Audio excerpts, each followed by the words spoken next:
yours. I got that. We had earlier. I will accept whatever's free. It's true. The sun.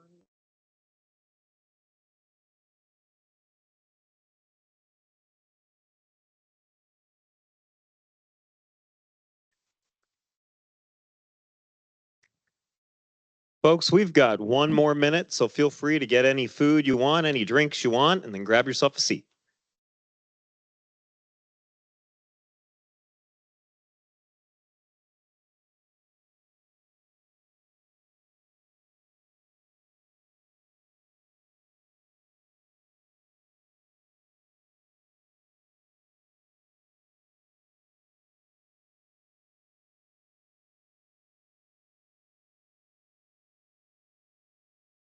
Feeling bad that we weren't able to give them enough time to do a tour. It's worked out good.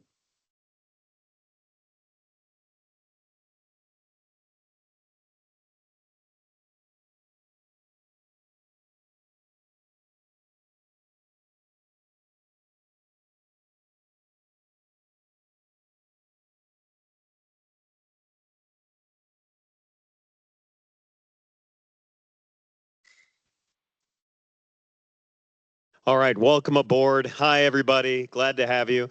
We are joined by on the national level. We had two meetings earlier today. We met with some local politicians. We also met with some state politicians around lunchtime.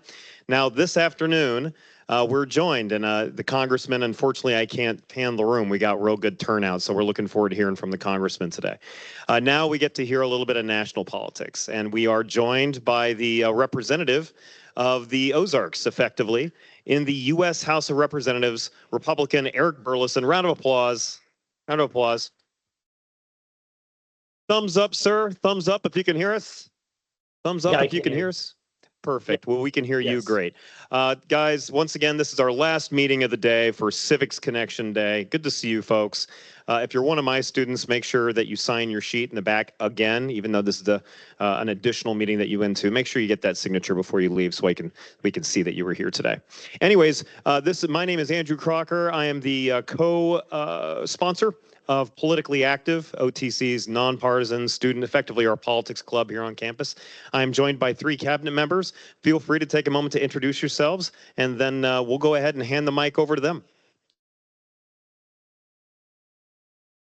Howdy, I'm Caden. I am a co-president of Politically Active here. Hello, my name is Dean. I am the treasurer. My name is Heather, and I do event coordinating. All right, so before we get to our student questions, and we will open the floor for the last 10 minutes or so in case anybody has some thoughts or comments for our representative. First, before we do anything else, Representative Burlison, would you like to take a moment to introduce yourself and talk maybe a little bit about what your job is like in the House of Representatives? Well, Mr. Crocker, thank you so much for having me. I'm sorry that I'm not able to be there in person. I had a series of meetings in Joplin today. I'm currently at the manufacturer in Joplin, Terra Power. So going to be getting a tour as soon as this is over, putting on safety glasses and the safety vests and seeing how they do refurbishing or remanufacturing of turbochargers, all done here in Southwest Missouri. So, but glad to be with you. My background, I grew up in Springfield. I was a computer nerd.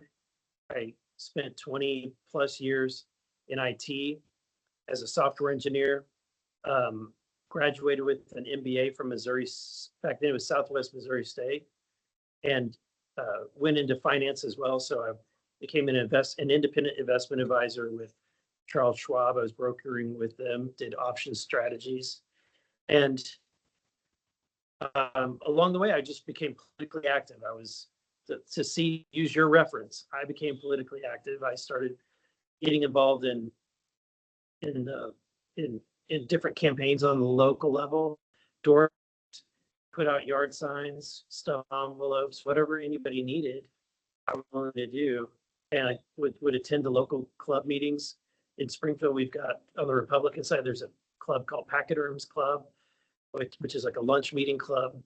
They're the educational arm of the Republican Party. And then you've got the Missouri Republican Assembly, which is kind of the grassroots active arm. And then you got just the Republican Party. And I was just active in the grassroots and in packet arms for a long time. And I was writing checks to other people.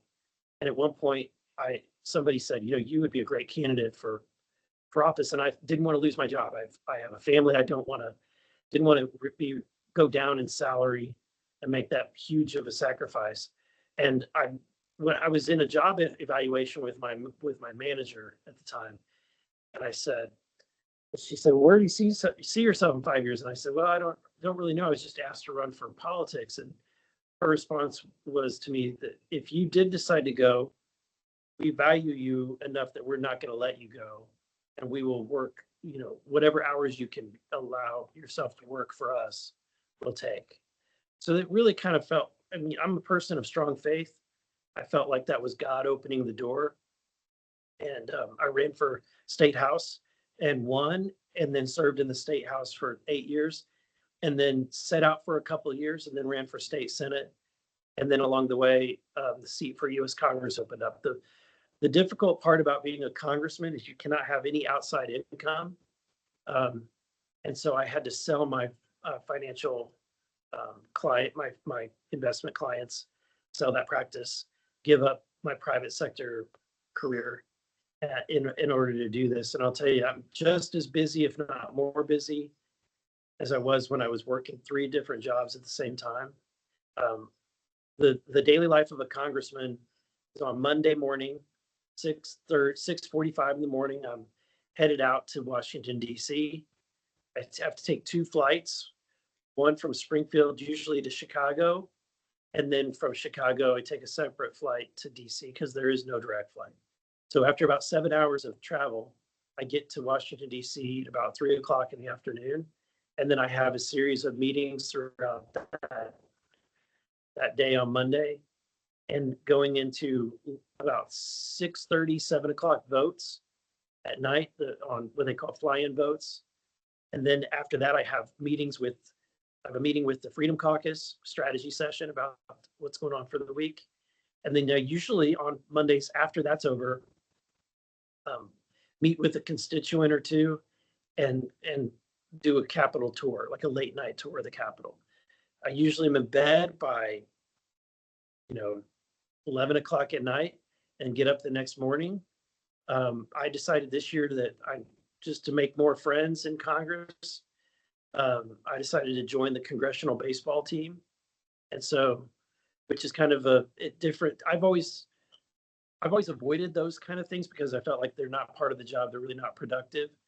But I think in the dynamic of a House of Representatives is all about your relationships and how many people are friends with you. That it really that has a huge part of it. So I feel like this is an opportunity to build some connections and some bonds. So I get up at 5:30, go practice baseball, and then lift weights, and then I'm in my office in a suit drinking coffee by 8 o'clock in the morning, having meetings. And then I am basically in either committee hearings or voting on the House floor or meeting with constituents until about 11 o'clock again at night. And then I rinse and repeat and do the same thing. And then I fly back home Thursday, and I'm usually back in time for a late night dinner with my family. And then I, spend my days on Friday, like today, in meetings with constituents and try to get in. And then on the weekend, try to spend time with my family. So that is the week of a congressman.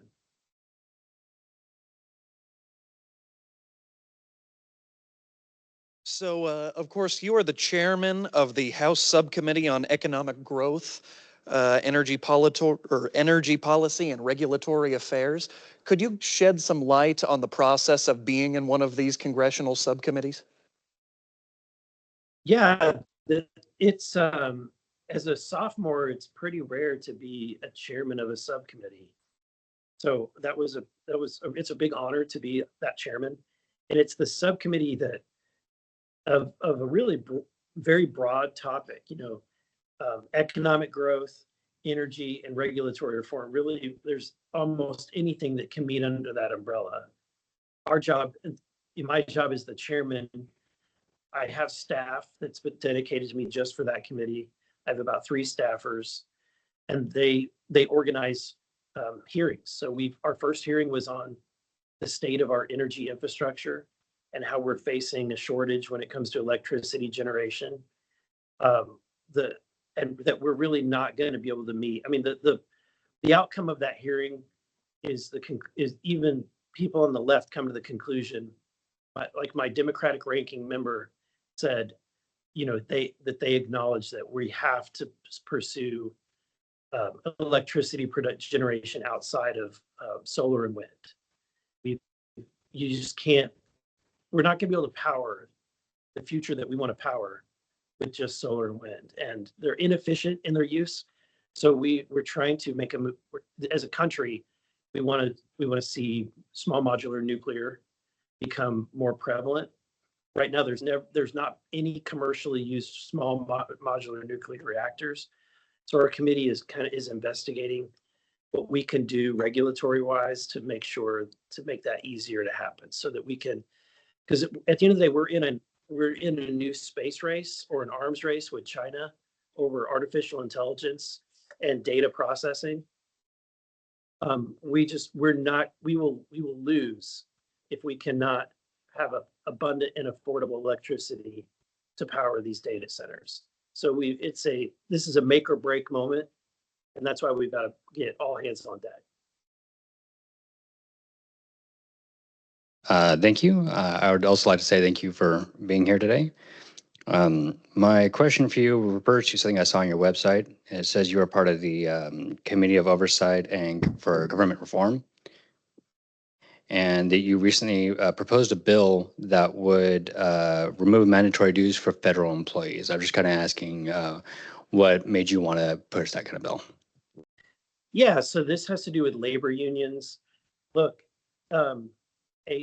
I believe that an individual has the right to join a union if they want to join a union, but we should not be forcing people to be a part of an association that they politically or for whatever reasons don't want to be a part of. I mean, to me, that's a First Amendment right of association that you should, and part of that right of association is choosing that you do not wish to associate and be a part of an organization.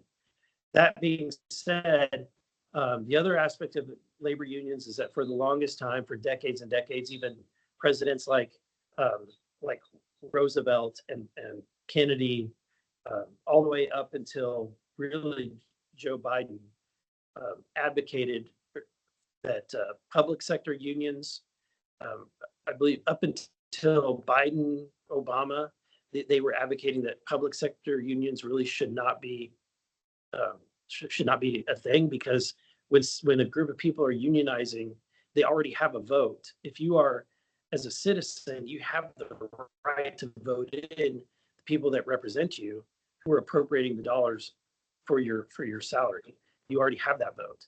But in essence, when a group of people who are public employees unionize, they're unionizing against the taxpayer. And so the public. So it's a unique and different thing. What I find particularly insulting is that once a union is formed in the public sector, they have got the ability to automatically deduct union dues from everybody that is in that segment of work. So if 50%, 51% of a group of teachers, for example, decide to unionize, then even the ones that voted against the unionization will automatically have dues be deducted from their salary. And so this bill that I'm sponsoring is called Paycheck Protection. It simply says that the government should not be footing the bill for the dues collection process for a outside entity, which in this case is a labor union. And I just think that thoughtfully, it is a separate entity from the government. The government should not have a role in being basically the collection agency for an outside entity. Hello. As a college student, I'm very curious about your thoughts on closing the Department of Education. And if the schools were to be regulated by Missouri, what would you like to see for us?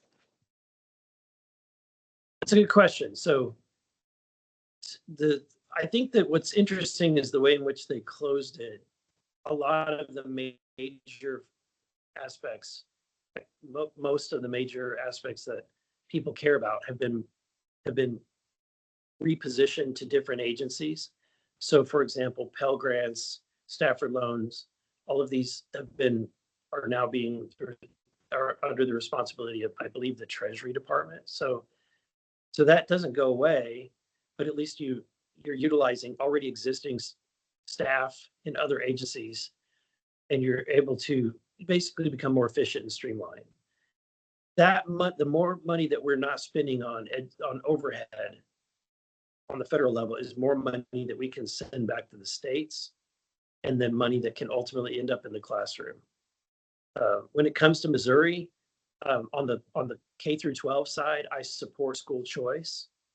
I think that you think about almost all other aspects of your life.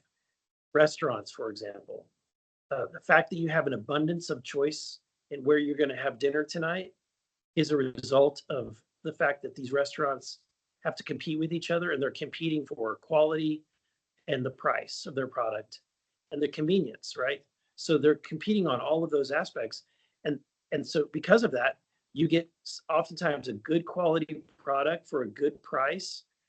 And that if you don't, then guess what? You can decide to go somewhere else.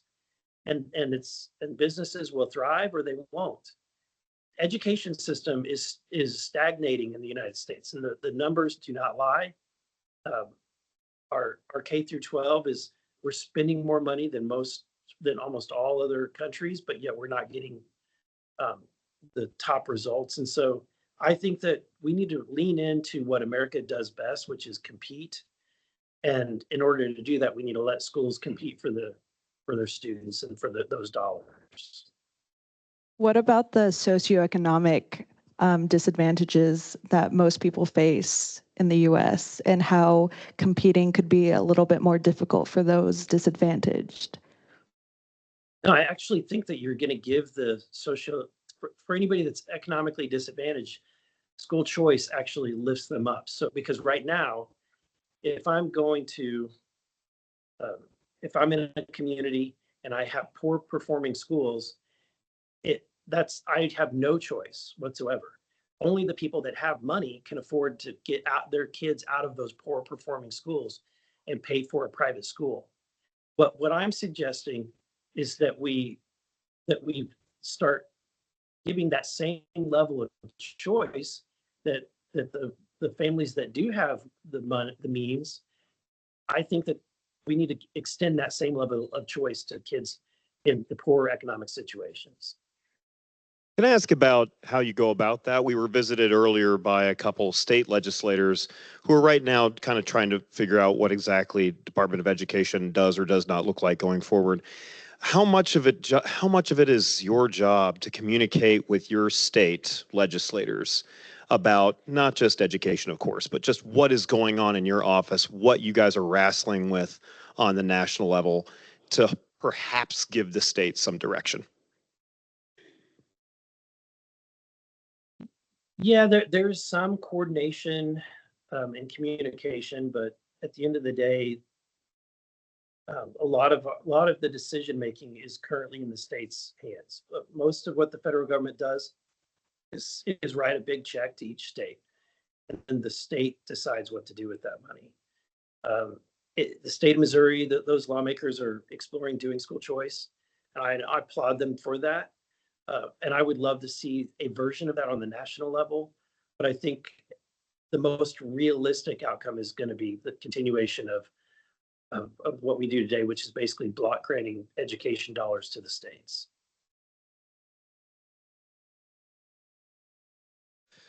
So I read an article that where you spoke about the future of AI infrastructure in the United States. You talked about how AI is a very good future for the U.S. I was just hoping you could elaborate a bit on where you see AI being in the United States and if there's any concern over it threatening people's employment. Yeah, I was on the AI task force.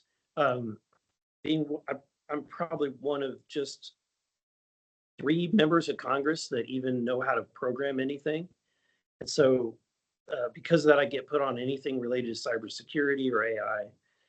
And I will tell you, while I'm not an investment advisor anymore, and I do not, um, I don't get paid for any advice. I'll tell you, I think the future is undeniably in AI. The economic growth possibilities for AI are astounding. The productivity growth, I think we're getting ready to see the next, and like something akin to the Industrial Revolution. And so a lot of times there's a lot of fear around what AI will bring. People think that it might bring job losses or that it might displace workers. And what I would like to mention and submit is that that's not how humanity has operated, ever. Take, for example, your great great grandparents. You go back and look up in your ancestry, your great great grandparents, odds are they were a farmer or they were working in farming. And the reason is that we needed all hands on deck. We needed all the labor in the world in order to produce enough food for people to eat. Today, that's not the case because we've got large scale equipment. You've got, combines and tractors, harvesters, all of these large scale equipment that's able to, with an economy of scale of one farmer in a combine or a tractor is able to produce enough food for hundreds, if not thousands of people. And so because of that, people are freed. They are freed from having to work on a farm, from having to literally work with their hands in the dirt. And now you have people like your instructor or your professor here who are able to work in higher education. You have people, for example, that have careers that anyone at any time when our great grandparents were living would have ever thought would be a profession. Those professions all exist today. And so what I would submit is that AI is going to probably disrupt a lot of professions, but what it will do is just like how the harvester amplifies the work effort of the farmer, AI is going to amplify so much work effort of individuals. And we will see an explosion of productivity. And then we will also see an explosion of different job opportunities and different career paths and the creation of new things that you and I could never dream of today. Thank you, Senator. My next question for you here actually refers to something that recently passed. It's the SAFE Act. It is worded, at least in a way that seems to be that people who change their last names that's different from what they were assigned to at birth for their name, they wouldn't have restrictions on voting. Would that be applied to somebody who might say Mary as an example? Is there any provisions that might kind of help someone in those scenarios? So to me, this is something that we've got. When you go and fly today, you're going to have a real ID. In order to get a real ID, you have to prove that you are who you are, which requires, if you have changed your name, that you've got a proof of that name change, that you have that documentation. We should not be having a less stringent form. I mean, I think the voting box is more. It should be more secure than our airplanes, and because the amount of damage that someone can do at the voting box is much more impactful on the population than somebody in an airplane. And so I think that's why I do support it. And we've made that as easy as possible to get a real ID, which is why I don't feel too concerned about it. Perfectly understandable. But for people who have changed their name because of marriage that does not align with their birth certificate, is there any provisions to protect them and their ability to vote? Who have changed their names. So yeah, they would just produce the documentation of the name change. So we use that to show you can vote as a marriage certificate? Right, marriage certificate or any legal documentation that you change your name. You just bring that with you. Thank you. When you have to do that whenever you're going to get a real ID, or if you're going to register to vote. Perfect. I wanted to ask how often you engage in, communities, especially here in Springfield, and how important do you find it to, be involved in local governments? Yeah, so I'm in DC about 3 weeks out of every month at the minimum, and I'm there Monday through Thursday. When I come back on Fridays, I'm in meeting after meeting. And then the 1 week a month that I'm in district, I'm usually each day in meetings. So for example, today I'm in Joplin having a series of meetings. I just visited the Kansas City Medical School expansion that's happening here in Joplin, and the dental school. I was visiting in Springfield earlier this morning, the Mission University over on North Springfield. And then I'm getting ready to tour this manufacturing facility in Joplin, getting ready to, after that, going to go to meet with a nonprofit called Water Gardens that that deals with people in homelessness and people in need. And so it's all of that being said, I spend a great deal of time in the community in the district because you have to know so that you can make educated decisions about what's impacting your community, and that kind of flows up as you're making decisions on the federal level. So on a question of foreign policy, in a talk on KZRG radio, you spoke about, the tariffs the United States is employing across the world. You spoke about the hope that, by fighting fire with fire, we'll be able to lower tariffs internationally on the United States. Is there any concerns there about the ongoing trade war potentially damaging the United States' international reputation? Honestly, I think the United States, we've allowed this to happen for decades. We've allowed for restrictions on products that are made in the United States into other countries. So one of the examples is that Japan, really has restricted. I think they have over 100% tariff on American-made vehicles. And we did that in order to help Japan rebuild. We did the same thing to Germany. But the World War II happened. It's been quite a long time. Those countries have had a long time to rebuild, and so I think it's appropriate that we ask the question: why are we still experiencing these regulations that bring forward a trade imbalance? So I think that the other nations recognize that, and whenever I am meeting with ambassadors of other countries, they all recognize that, and so it's kind of a tacit consent, an acceptance that this was coming, and so that I'm not seeing a level of hostility from different countries whenever I talk to their ambassadors.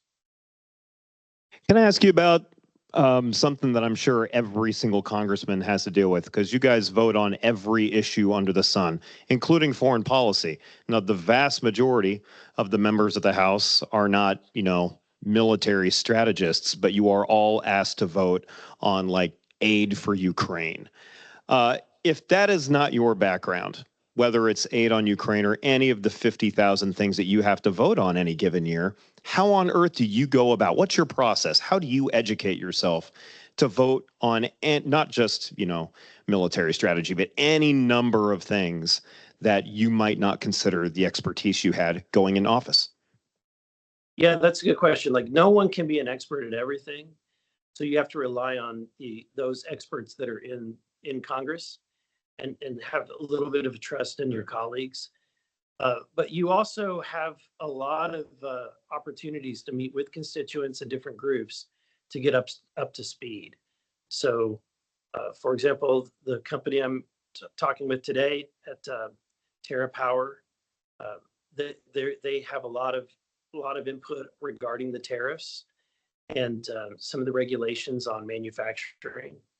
I don't work in I never have worked in manufacturing before, but you kind of get up to speed by doing this work, this kind of legwork of going and talking with people.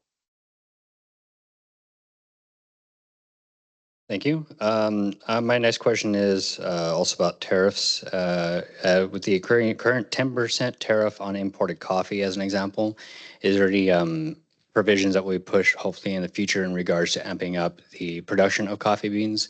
Majority of the U.S. cannot actually make it except for like Hawaii. So I was wondering if there's any way we can kind of like alleviate that. Anybody over the age of 30 runs on coffee, so. Yeah, or caffeine. Yeah, I get it. And while I don't have a direct lever on the tariffs that the president does. But I think that what my role is to kind of elevate that conversation and provide that input that I receive here locally. So to give you an example, just in talking with this company, TerraPower, on the tariffs issues and what's going to impact them, they have a nuanced approach to it that I'm able to take that message to the White House and hopefully get some kind of buy-in. But to your point, one thing about Trump that I think people sometimes are surprised by is that his willingness to change his mind, which is very unique in politics. But if you notice, he's I think that Trump is often willing to find workarounds or ways to come to the middle, which is why I think that he would be open to things like extenuating circumstances for products that cannot be made in the United States. All right, we'd like to open it up to the floor for anybody that might have questions. So think about that while we go through another question from Heather. Hello. So on January 24th, 2025, you introduced HR 431, the Life at Conception Act, which seeks to affirm the fundamental right to life to both born and unborn persons. This being under the 14th Amendment of the U.S. Constitution.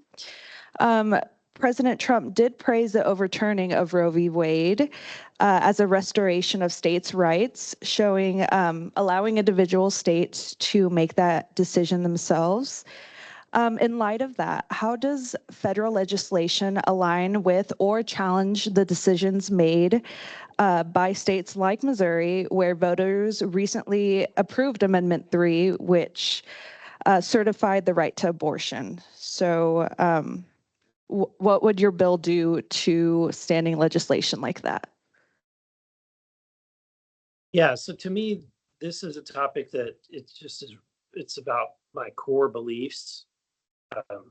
As a person of Christian faith, I believe that every individual in the moment of conception is a completely unique individual that this world will never see again. And that the opportunity for that unique individual to be able to thrive and being able to be successful and achieve the will that God has for, just like I believe God has a destiny and a will for each and every one of us. I think that's the intent for every, the way the Bible speaks is that it's every life, even in the womb. It's very open to the fact that, it's very clear that God is described that he knows the very details of an individual from the moment that they are in the womb. And so that being said, that's where I stand. I recognize that I'm probably to the right of President Trump, and that this is an ongoing conversation. To me, I'm hoping to move the Overton window in such a way that and this is how I advocate in general. is that life should be something that we lift up and uphold regardless, and which is why I strongly support and have backed my entire life, have donated to, and then have passed bills for the support of pregnant mothers. It's because I think that our goal as society should be to make this a non-topic. That should be our goal, is to make it so that it is the inconvenience of carrying a child to full term is not an inconvenience whatsoever, and to the point where it seems absurd to terminate the life of the child. And so that to me that's the goal that we should aspire to, not continue in this divisive destruction that I think that occurs. And so while I'm taking a stand on this issue and trying to have a dialogue to hopefully move the Overton window, I think ultimately at this time, it's really going to be left to the states to decide. Should my bill pass? If it were to pass, at the end of the day, the states would decide how that is carried out in their state. So they would recognize that the child is a person in the womb. And then the question is, what's to be done with that? Like, if there is an abortion that occurs, what is the outcome of that? And so that would be left up to each state. All right, we are going to get more questions in from our panel, but first of all, we're looking for questions from OTC personnel, OTC students, OTC personnel. Let's start off with Nick, sir. And the congressman cannot hear you. Just project so the room can hear you, and then I will paraphrase to the congressman.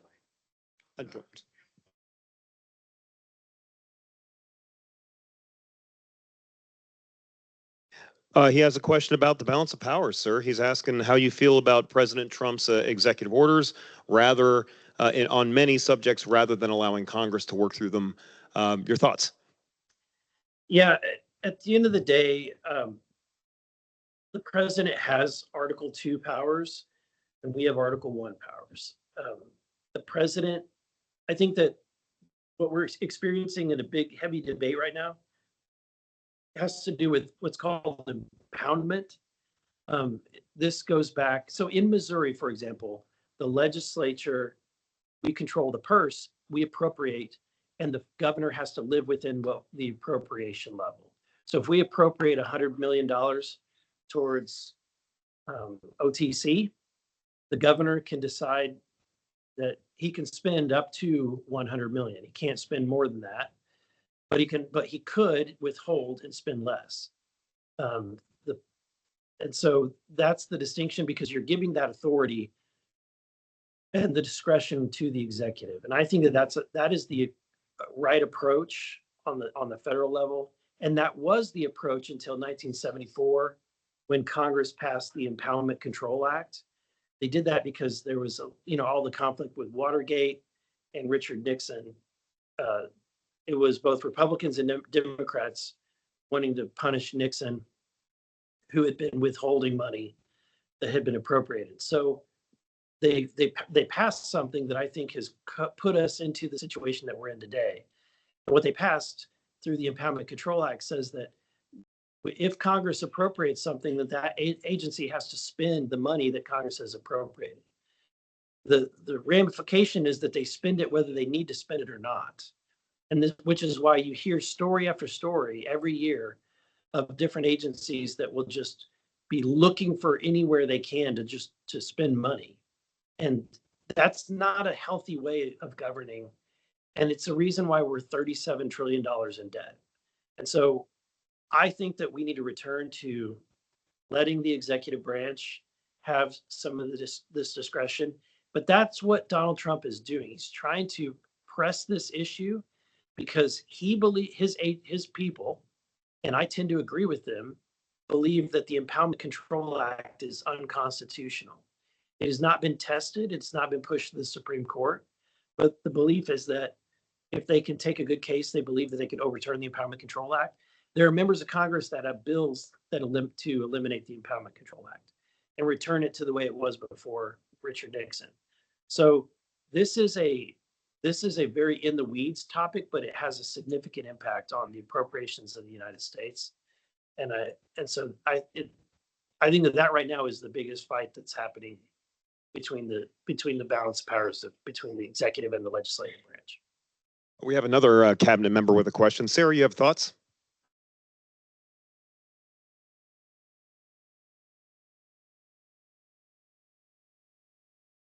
First of all, we'd like to comment thank you to Representative Burlison for even discussing AI. Continue.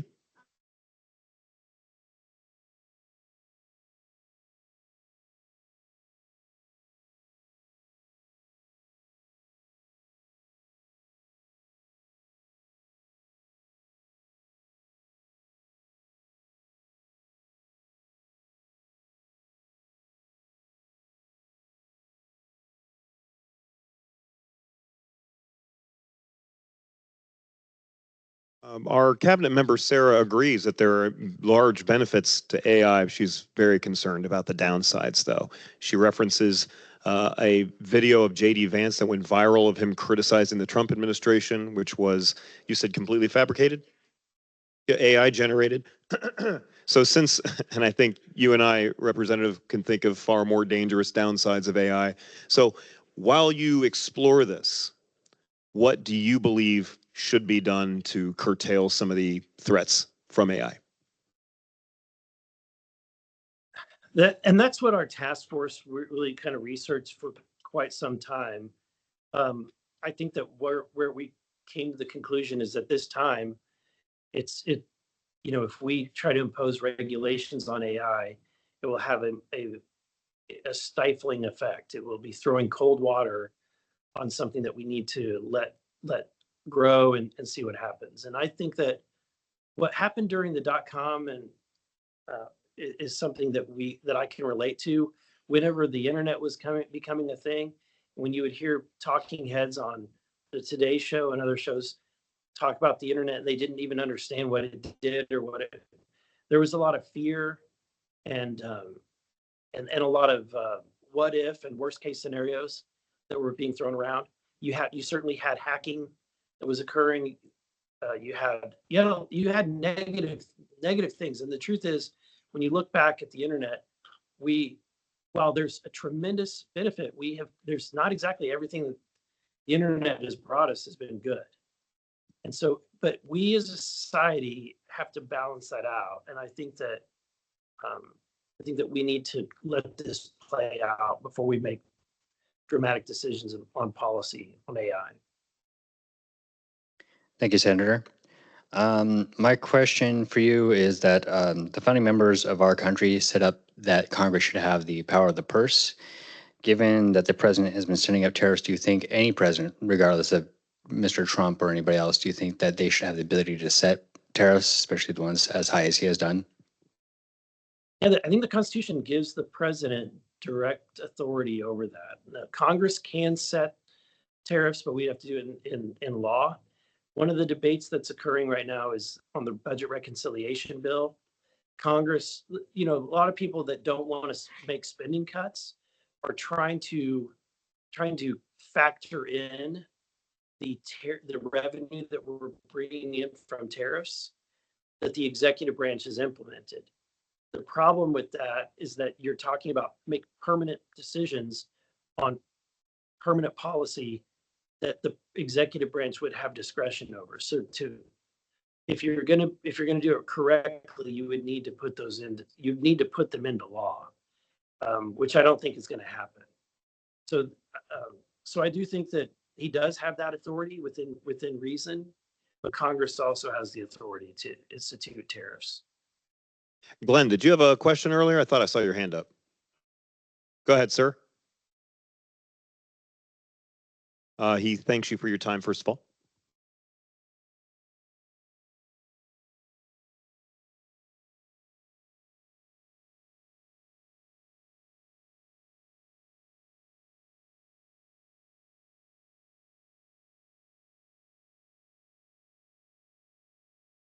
We have time for a couple more questions. First of all, Glenn, can you come up here, please? I'm not going to be able to paraphrase this question. We have time Stand for by. a couple more questions. A time for a couple more questions? You a service member, Glenn? Yes. Can you identify yourself?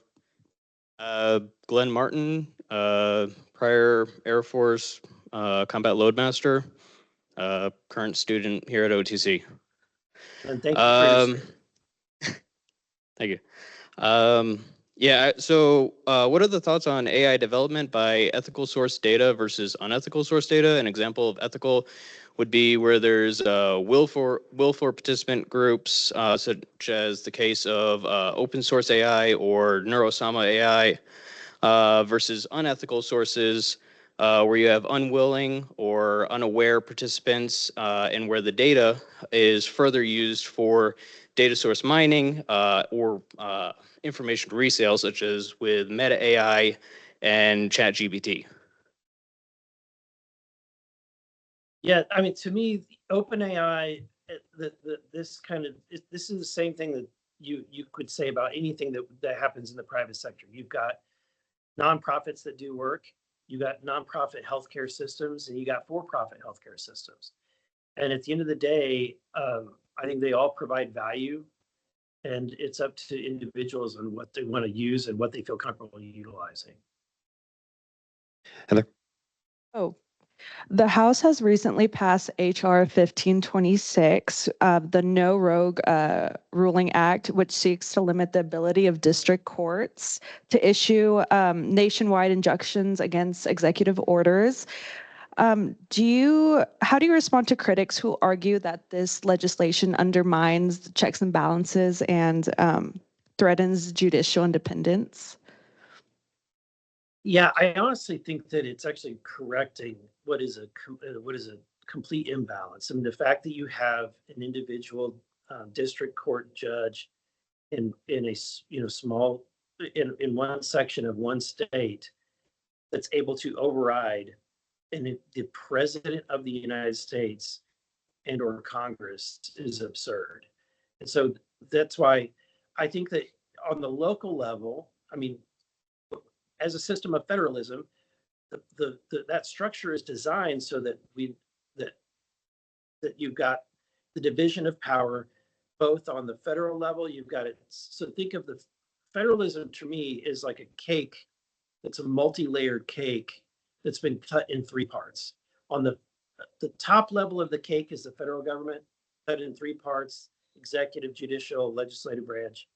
The middle layer is the state, in our case, state of Missouri, which is cut in three parts, which would be the governor, our judicial system, and then the legislature.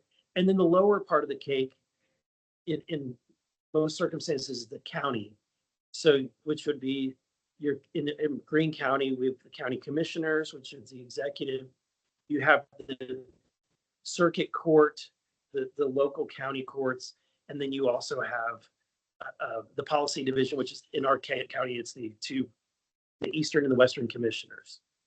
So that all of that separation of power is really done at all the levels. What has been done is you've got an individual at the one that has one segment of a lower level slice of the cake that is determining, that's basically redoing the entire cake for everyone. And that's an anathema to what we were originally trying to accomplish, or our founders originally were trying to accomplish when it came to the decisions. The idea is that no one has tyrannical power and no one has tyrannical control. One individual, one little branch doesn't have complete and total power. And yes, the judiciary branch should be a check against the president, but the Constitution doesn't say that one individual at a local jurisdiction shall be the check against the president. It says the Supreme Court is the check against the president on the federal level. So that's why I think that I have no problem whatsoever with this. I think it's actually correcting something that is absurd. And I think the Supreme Court should step in and clean up their house before we have to clean it up for them. And I truly think that if the Supreme Court knew what was best for them, that they would come in and stop this practice.